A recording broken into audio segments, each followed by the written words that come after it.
سورہ کوثر کا بہت ہی پاورفل وظیفہ۔ آپ نے یہ وظیفہ صرف 3 دن کرنا ہے۔ صرف 3 دنوں کے اندر آپ کی جو بھی بڑی سے بڑی حاجت ہوگی، جس بھی مقصد کے لیے آپ اس وظیفے کو پڑھو گے، آپ کا وہ مقصد انشاءاللہ تعالی 3 دنوں کے اندر پورا ہو جائے گا۔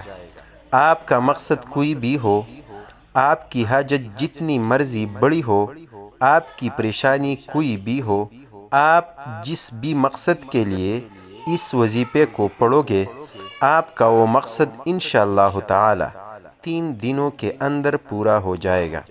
آپ نے یہ وظیفہ جمعرات، جمعہ، ہفتہ 3 دن یہ وظیفہ کرنا ہے۔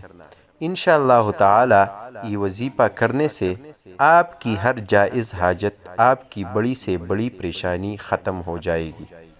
آپ چاہے یہ وظیفہ اپنی شادی کے لیے کر رہے ہیں، آپ کی شادی نہیں ہے اس کے لیے کر رہے ہیں، آپ کو اس میں بھی کامیابی ملے گی۔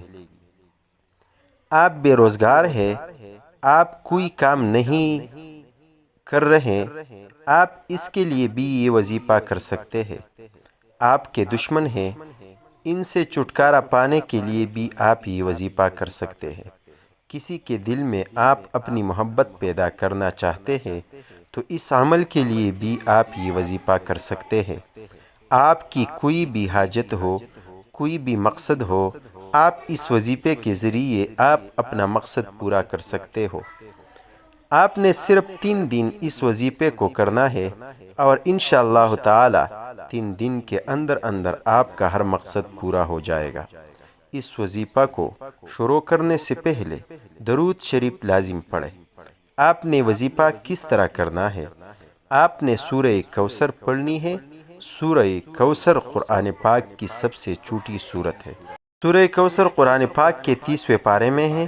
آپ نے جمعرات کو یہ وظیفہ کرنا ہے اور ہفتے کو یہ وظیفہ ختم کرنا ہے۔ 3 دن آپ نے یہ وظیفہ کرنا ہے۔ جمعرات کے دن آپ نے نماز فجر کے بعد اول و آخر درود شریف پڑھ لے۔ اس کے بعد آپ 129 دفعہ سورہ کوثر کو پڑھ لے۔ صبح نماز فجر پڑھ کر اس وظیفے کو کرے، پھر نماز عصر پڑھ کر اس وظیفے کو کرے۔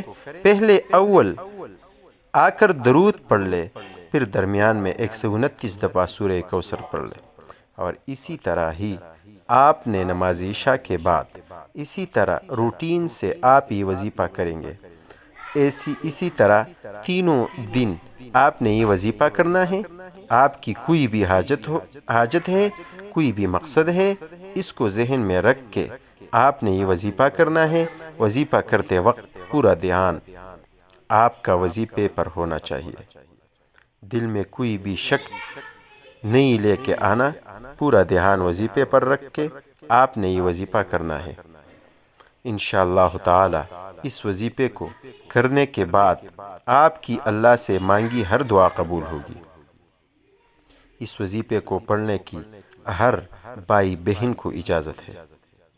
اس کو پڑھنے کی کسی سے اجازت لینے کی ضرورت نہیں ہے، اور صدقہ جاریہ سمجھ کر اس وظیفے کو لازمی شیئر کریں۔ اگر مناسب ہو اور ویڈیو پسند آئے تو ہمارے چینل کو بھی ضرور سبسکرائب کریں۔ اپنی دعاؤں میں یاد رکھیے۔ شکریہ، جزاک اللہ خیرہ۔